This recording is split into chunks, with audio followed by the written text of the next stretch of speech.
26 villages des régions du Nzi et du Bélier bénéficient du projet Eau, Hygiène et Assainissement pour améliorer leurs conditions de vie, une initiative de l'organisation internationale Habitat for Human Côte d'Ivoire. Et puis, les départs de Tunisie vers les côtes européennes ont atteint l'an dernier une ampleur jamais vue depuis 2011 et la majorité des candidats à l'exil ne sont désormais plus des Tunisiens, parmi eux des Ivoiriens.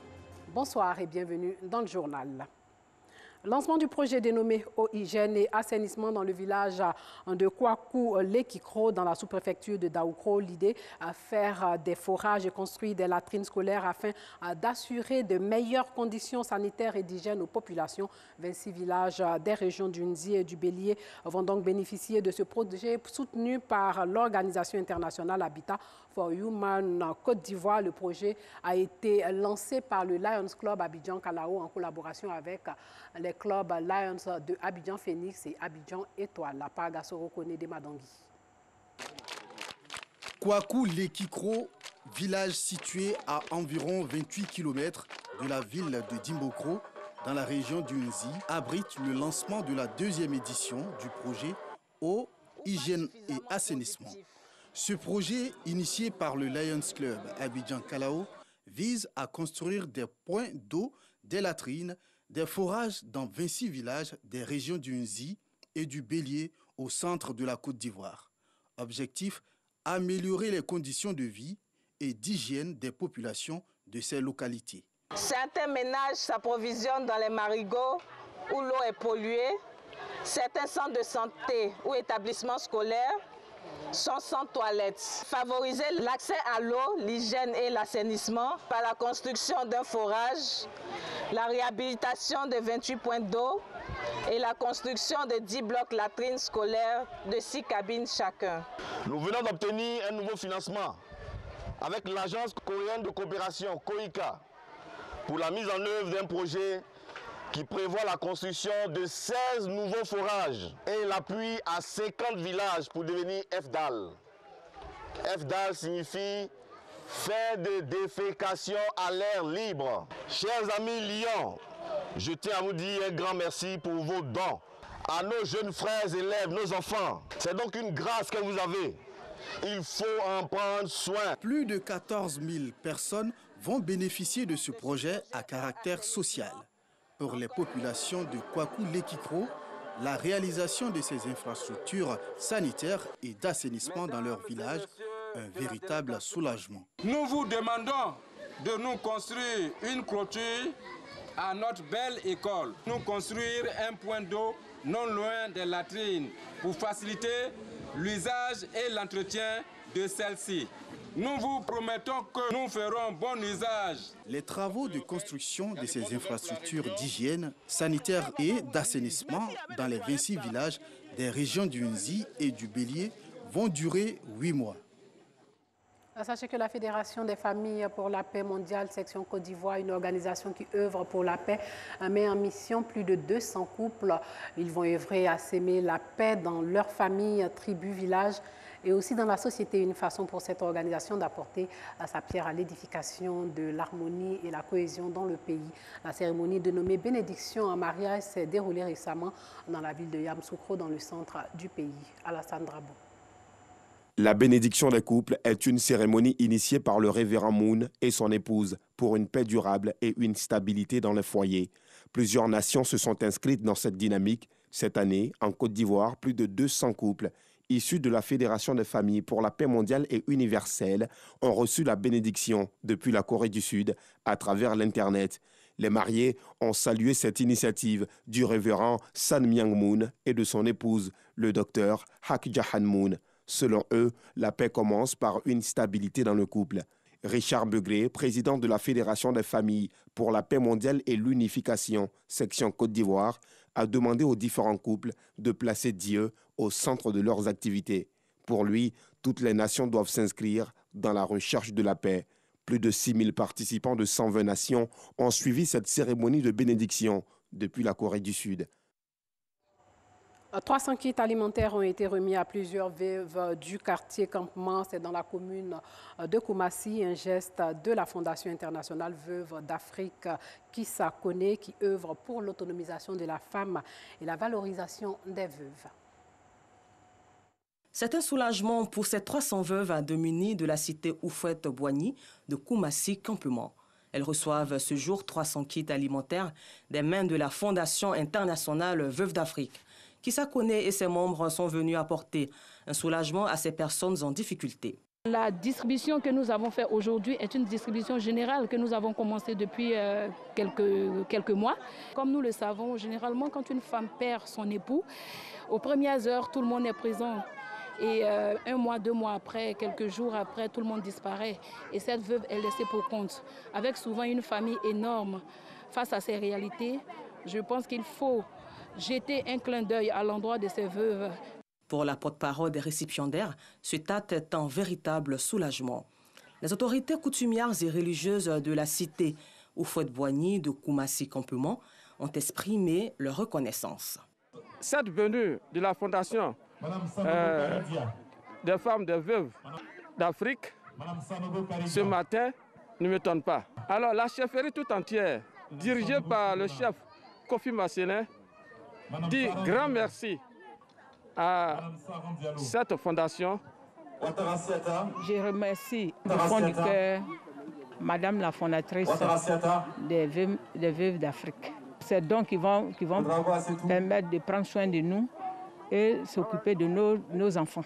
La FIVAC, Fondation internationale Veuves d'Afrique Kissa Kone, œuvre pour la valorisation des veuves démunies. Prochaine étape de ces actions humanitaires, le CHU de Cocody. La brigade de recherche et d'intervention de la direction de la police criminelle vient de mettre fin au parcours d'un gangster et sa bande. Ils opéraient à l'aide de motos et d'armes à feu. La dernière victime de la bande de malfaiteurs, un agent de recouvrement de la LONASI. Noussangaré et Pagasoro Kone nous rapportent les faits. Ils ne séviront plus. Ces 4 gangsters ont été mis aux arrêts par les agents de la police criminelle. Leur mode opératoire, circuler avec des armes à feu pour déposséder les personnes sortant des banques et commerces de leur argent. La dernière victime de leur forfait est un agent de recouvrement de la LONASI. L'agent en question venait de collecter des fonds à Vredi quartier Zimbabwe à des points de loto. Après la collecte de 1 500 000, ce dernier est accosté par 2 individus armés de Kalachnikov circulant à moto. Ceux-ci ouvrent le feu dans sa direction, l'atteignant ainsi au mollet droit avant de s'emparer de 1 500 000 francs CFA. Je voulais tirer sur le pneu là, mais le bal a eu le pied de monsieur là. J'ai fait pour qu'il va laisser la moto là maintenant pour arrêter. Maintenant, pourquoi il doit arrêter la moto? C'était pourquoi? C'était pour voler. Voler quoi? L'argent. Qui t'a dit qu'il avait l'argent? Qui t'a informé? L'information là, c'est entre lui avec le petit frère de monsieur là. C'est moi, je ne connais pas la personne. Arrêté, cette bande de gangsters sera conduite devant le parquet d'Abidjan Plateau pour répondre de leurs actes. Dédicace de l'œuvre « 7 raisons pour lesquelles l'Afrique est un continent béni ». Dans cet ouvrage, le révérend pasteur Marc-Antoine Azando démontre en 7 points pourquoi l'Afrique est un continent béni. L'œuvre de 76 pages est le 5e livre de l'auteur. 7 raisons pour lesquelles l'Afrique est un continent béni. C'est le titre de l'œuvre qui a réuni les hommes de médias et de la société civile à la salle à Nono du Golf Hotel d'Abidjan. Pour l'auteur, l'afro-pessimisme doit être éradiqué du langage de l'Africain. Il faut que nous les Africains, nous soyons fiers de ce que nous sommes, que nous ayons une idée positive de nous-mêmes. En particulier, chacun a son rôle et nous les pasteurs, nous devons faire comprendre à tous que Dieu aime l'Africain et que l'Africain n'est pas maudit, qu'au contraire, Dieu veut bénir l'Africain. Et nous avons voulu expliquer ça dans ce livre. Continent longtemps méprisé et rejeté, l'Afrique regorge en elle de multiples richesses qui doivent être exploitées par ses fils et filles, mais cela en passant par la transformation réelle des mentalités. C'est un ouvrage d'espoir, c'est un ouvrage qui nous montre ce que Dieu a, le plan de Dieu pour les Africains et la mission que l'Afrique va jouer dans le Conseil des Nations. Un retour réel à Dieu est la condition. Nous allons vivre étant des personnes travailleuses, diligentes, excellentes, honnêtes, droites, et ce qui bien sûr va avoir un relent économique, social sur toute l'Afrique. Bien souvent on entend dire que l'Afrique est maudite parce que le fils de Noé, Cam, a vu la nudité de son père, il a été maudit. En fait, dans la bonne lecture, on se rend compte que ce n'est pas le cas, ce n'est pas vrai, ce n'est pas juste. Et ça a été un moment vraiment de bénédiction d'un point de vue spirituel et puis de connaissance pour découvrir le potentiel de notre continent. Ça donne de l'espoir. Le révérend Marc-Antoine Zando est marié et père de 5 enfants. Auteur de 5 ouvrages, il intervient aussi comme conférencier dans le domaine du leadership chrétien et dans celui de la croissance et de la santé dans l'Église. Hors de chez nous, l'ex-ministre bissau-guinéen de la Santé a été écroué. 2 chefs d'accusation pèsent sur lui. Détournement de 100 millions de francs CFA, retiré des comptes bancaires de 9 centres de santé et vente illégale de médicaments. Après plusieurs heures d'interrogation dans les locaux de la police judiciaire, Antonio Dena, c'est de lui qu'il s'agit, a été conduit en prison. Il est la première personnalité épinglée dans le cadre de la lutte contre la corruption lancée par le procureur général bissau-guinéen Fernando Gomes. Et puis 38 migrants qui tentaient de rallier l'Europe ont été secourus mercredi par la marine tunisienne au large de l'île de Kerkena dans l'est du pays. Les départs de Tunisie vers les côtes européennes ont atteint l'an dernier une ampleur jamais vue depuis 2011. Et la majorité des candidats à l'exil ne sont désormais plus des Tunisiens. Asfax a par exemple la rencontre avec des Ivoiriens déterminés à traverser la Méditerranée. Pour que son fils vive un jour mieux que lui, il est prêt à tout, y compris à prendre le risque d'une traversée de la Méditerranée vers l'Europe. Je cherche un meilleur avenir pour ma famille, au fait, pour avoir au moins, comment on appelle là, un avenir radieux pour l'enfant. Étant ici, c'est pas évident. C'est pas évident.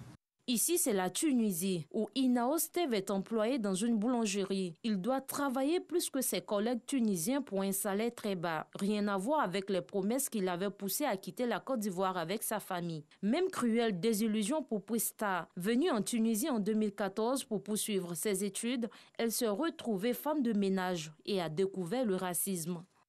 Prendre des décisions qui font mal à nos familles, d'endeuiller nos familles jour et nuit, c'est tellement difficile. C'est aux yeux de d'autres personnes, c'est mal vu de traverser la Méditerranée. Mais nous nous sentons en sécurité aujourd'hui de prendre le risque de traverser la Méditerranée pour aller de l'autre côté, où on sera mieux vu, où on sera mieux traité en Europe, en Italie, en France, partout ailleurs.